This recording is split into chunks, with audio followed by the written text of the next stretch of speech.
Hello everyone and welcome to your own channel Keshav Jha Kings Lab. तो चलिए start करते हैं अपना another video of our 15 minute series बिना किसी देरी के। देखो, चैप्टर 2 से रिलेटेड मैं ऑलरेडी 5 पार्ट अपलोड कर चुका हूँ 15-15 मिनट के। आपने अगर नहीं देखे तो उसकी प्लेलिस्ट का लिंक आपको डिस्क्रिप्शन बॉक्स में मिल जाएगा, आप वहां से देख सकते हैं। आज हम लोग करने वाले हैं पार्ट 6 चैप्टर 2 का। ठीक है, तो इसके अंदर जो सबसे बड़ी चीज है, हमने क्या बात की थी कि साइंटिफिक जो मैनेजमेंट होता है, जो साइंटिफिक मैनेजमेंट है, जो कि हमारे किसने दिया था, एफ डब्ल्यू टेलर साहिब ने दिया था।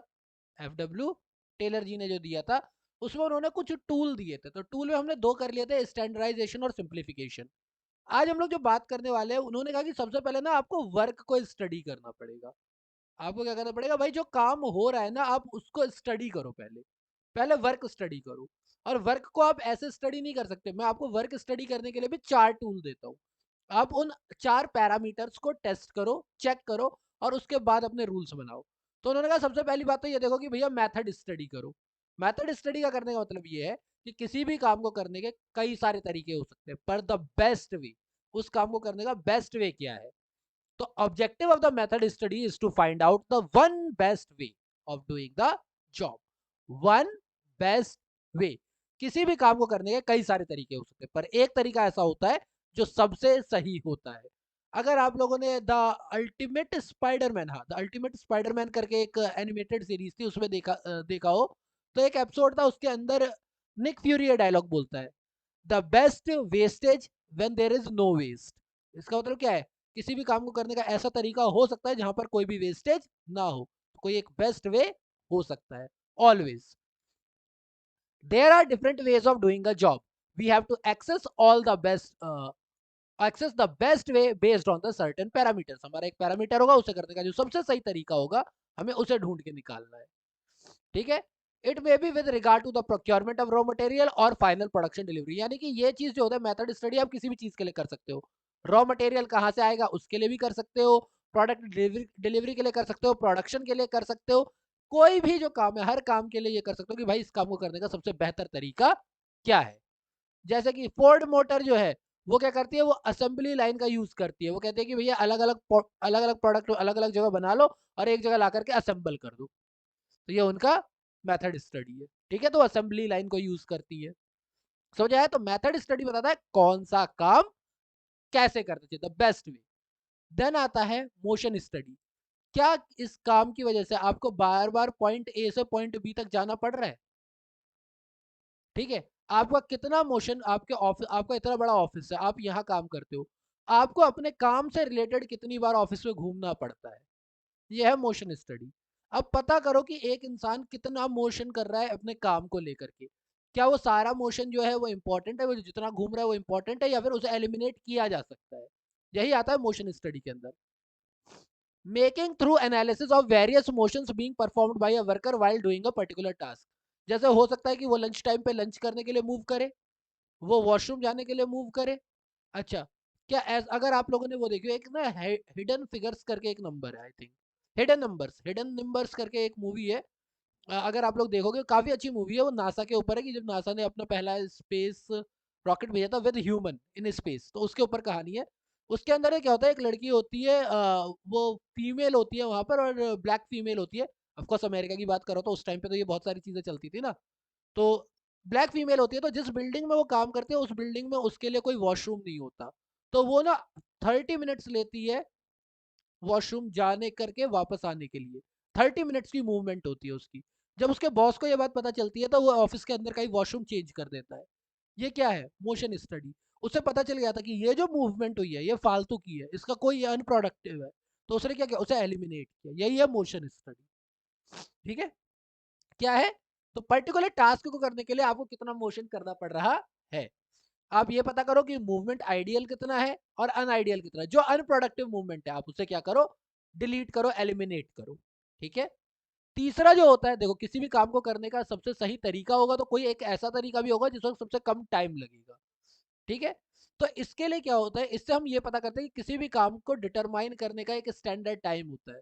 जैसे अगर आप लोग क्रिकेट देखते हो तो आप लोगों को पता है कि क्रिकेट में क्या होता है, क्रिकेट के अंदर एक ओवर खत्म कितनी देर में होना चाहिए उसका टाइम फिक्स होता है।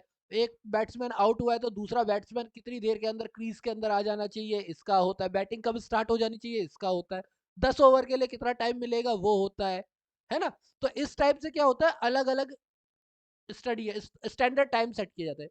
ऐसे ही किसी काम को करने के लिए भी स्टैंडर्ड टाइम सेट किए जाते हैं। जैसे हम लोग बोलते हैं ना कि यहाँ पर वन पर्सन जो है वो इस मशीन वन मशीन के साथ क्या कर सकता है, 10 यूनिट्स प्रोड्यूस कर सकता है एक डे में। तो ये क्या हो गया, एक स्टैंडर्ड हो गया कि इतना टाइम लगेगा, 10 यूनिट का टाइम लगेगा एक आदमी को एक मशीन पे काम करने के लिए, taken by the workman and reasonable skill and ability to perform the particular task.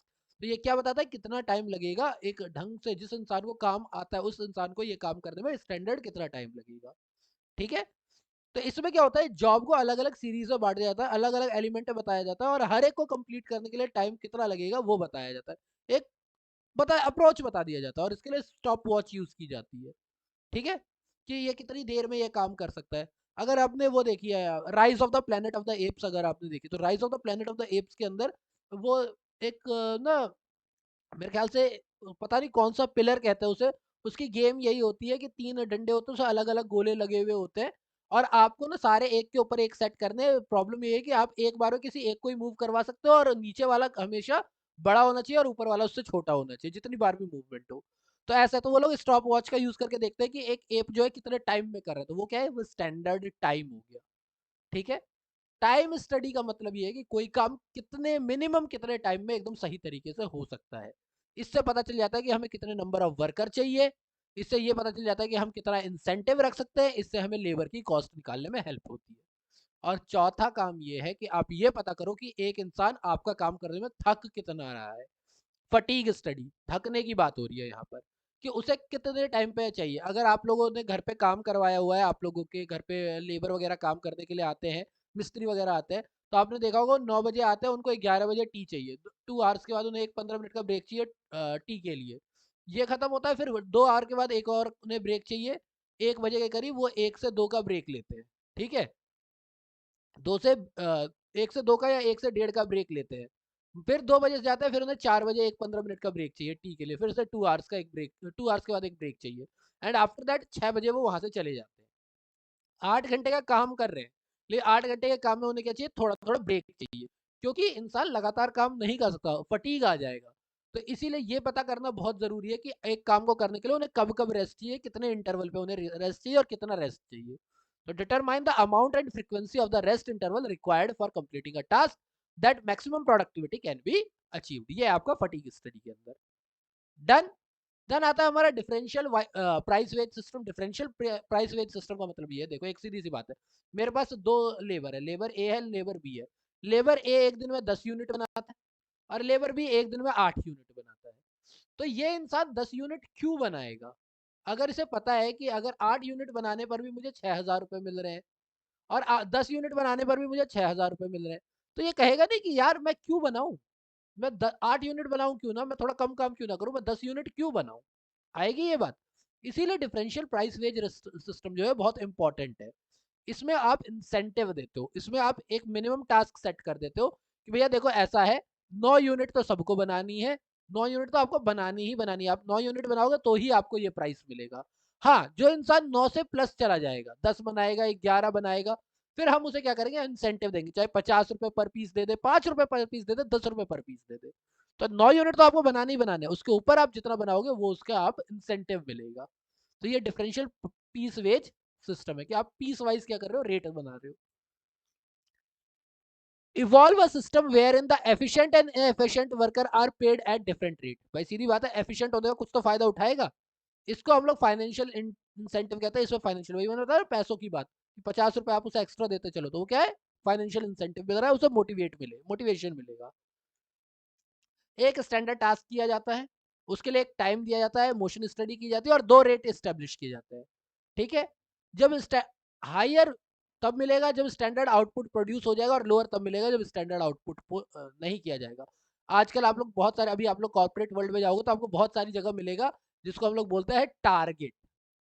Target based job होती है, बहुत सारी जगह टारगेट बेस्ड जॉब होती है, सेल्स में ज़्यादातर होती है। तो टारगेट बेस्ड जॉब में ये डिफरेंशियल पीस वेज सिस्टम बहुत ज़्यादा अच्छे से समझ में आएगा। हालांकि यहाँ पर एक एग्जांपल है, हम उसकी बात कर लेते हैं। Standard task is 10 unit, 10 unit बनाने हैं, rate are 50 unit for producing 10 units और more, and 40 units for producing less than 10 units. यानी इसका मतलब ये है कि अगर आपको 10 यूनिट बनाने ही बनाने हैं, अगर आपने 10 यूनिट या उससे ज़्यादा बना लिए तो आपको 50 रुपये पर यूनिट मिलेगा, लेकिन अगर आपने 10 से कम बनाए तो आपको 40 रुपये के हिसाब से मिलेगा। तो अब एक इंसान है जिसने 11 यूनिट बनाई है, तो 11 यूनिट बनाई है तो 50 रुपये के हिसाब से उसे 550 रुपये मिलेंगे। वहीं अगर किसी ने 9 यूनिट बनाई है, 9 यूनिट बनाई है, तो उसको कितने 40 रुपये के हिसाब से 360 रुपये मिलेंगे। तो इसका मतलब क्या है कि इसको 360 मिले, इसको 550 मिले, तो बी अपने आप ही मोटिवेट हो जाएगा ना कि यार अगर मैं भी 2 यूनिट और बना देता तो मुझे 100 रुपए एक्स्ट्रा बनते। 100 है ना, 100 ही रुपए क्यों एक्स्ट्रा बनते, 100 रुपए क्यों एक्स्ट्रा बनते, ये बताओ। 100 ही रुपए क्यों एक्स्ट्रा बनते। ये क्या कह रहा है, कितने रुपए का फर्क पड़ जाता, 550 है और 360 है, कितने का 190 रुपए का फर्क पड़ गया। कि यार अगर मैं 2 यूनिट और बना देता तो मुझे 190 रुपए और मिल जाते। मोटिवेशन आ गया ना। बस यही वाली बात है। जैसे आप लोगों का होता है कि यार 5% और बढ़ जाए, बस तो फिर यहाँ आ जाए, तो वही मोटिवेशन चाहिए होता है। ठीक है। नेक्स्ट आता है मेंटल रेवोल्यूशन।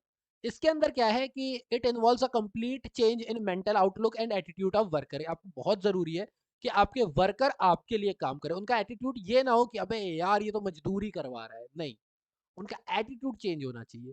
मैनेजमेंट और वर्कर्स के बीच में मैनेजमेंट और वर्कर्स के बीच में एक बहुत बड़ा गैप है, उसे खत्म करना बहुत जरूरी होता है अगर आपको एक अच्छा बिजनेस चलाना है तो। ठीक है। Worker and management towards one another from competition to corporation. मैंने बताया ना कि आपको आपस में compete नहीं करना है, आपको आपस में कॉर्पोरेशन में डालना है। आपने मास्टर शेफ ऑस्ट्रेलिया वगैरह के, इंडिया वगैरह के शो देखे होंगे। कंपटीशन के बीच अगर कोई दूसरे कंटेस्टेंट की हेल्प करता है तो हम उसे अच्छा कहते हैं हमेशा, कि वो कॉर्पोरेशन की बात कर रहा है। कंपटीशन हमेशा नहीं होना चाहिए। The management should create a pleasant working condition and worker should work with devotion and loyalty. ये करके हाँ यार हम कंपनी के लिए काम कर रहे हैं, ये नहीं कि यार कंपनी तो हमें चूस ही लेगी, हमारा तो पूरा मतलब बस हमारी हालत खराब कर देगी, नहीं, it's not like that. Corporation आना चाहिए, कंपटीशन नहीं। Instead of fighting over distribution of profit they must focus on increasing it. कभी भी आप इसके ऊपर मत लड़ो कि प्रॉफिट ज्यादा मेरे को मिले, प्रॉफिट ज्यादा मुझको मिले। कंपनी का प्रॉफिट बढ़े, कंपनी का प्रॉफिट बढ़ेगा, आपको अपने आप ही मिलेगा। फिर इस चैप्टर का एक बहुत इंपॉर्टेंट एस्पेक्ट है जिसमें हम लोग टेलर वर्सेस फेयोल की बात करते हैं। हेनरी फेयोल ऑफ कोर्स जो हमारे क्लासिकल मैनेजमेंट जनरल मैनेजमेंट की बात करते हैं। टेलर की बात अगर हम लोग करते हैं तो वो किसकी बात करते हैं, वो साइंटिफिक मैनेजमेंट की बात करते हैं। तो देखो हेनरी फेयोल क्या थे, सिविल इंजीनियर थे, तो इन्होंने क्या किया, अपना पर्सनल एक्सपीरियंस लिया था। इन्होंने क्या किया था, क्योंकि इनके वाले प्रिंसिपल ऑलरेडी चल रहे थे तो इन्होंने उन प्रिंसिपल्स को ऑब्जर्व किया था। ठीक, एफडब्ल्यू के टेलर के टाइम पे तो ये ऑलरेडी चल रहे थे ना, इन्होंने क्या किया, ऑब्जर्वेशन की। इनका फोकस क्या था, ओवरऑल एडमिनिस्ट्रेशन। इनका मतलब क्या था कि भैया ओवरऑल एडमिनिस्ट्रेशन यानी टॉप लेवल। ये किस पे फोकस कर रहे थे, टॉप लेवल पे एडमिनिस्ट्रेशन अच्छा होना चाहिए।